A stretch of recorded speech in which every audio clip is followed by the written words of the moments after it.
Après un ralentissement à 3% en 2023, la croissance de la région d'Afrique subsaharienne devrait rebondir en 2024 à 3,9% selon les projections de Fitch Solutions, une société américaine d'analyse économique et financière. Le rebond sera favorisé par le reflux de l'inflation, l'amélioration de l'intérêt pour des marchés émergents et l'assouplissement monétaire dans la plupart des pays de la région.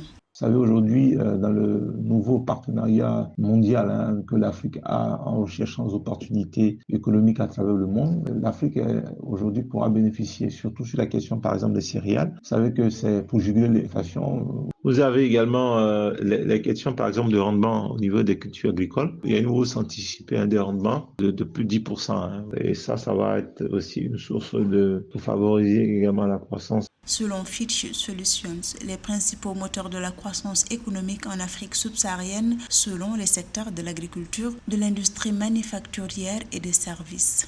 Les pays africains devraient réorienter tous ces coûts d'opportunité pour investir au niveau des investissements dans le secteur, dans plusieurs secteurs stratégiques. Il faut aussi souligner, bien entendu, vous voyez qu'il y a certains pays, par exemple aujourd'hui dans la nouvelle configuration de la géopolitique internationale, qui ont révisé par exemple les contrats avec les sociétés minières. Et donc tout ça, ça va permettre donc de pouvoir apporter une bouffée d'oxygène, bien entendu, à l'économie de ces pays de la zone. Pour les perspectives de croissance de l'année 2023, parmi les économies qui afficheront une forte croissance se trouve le Kenya avec 5% et le Ghana 3%.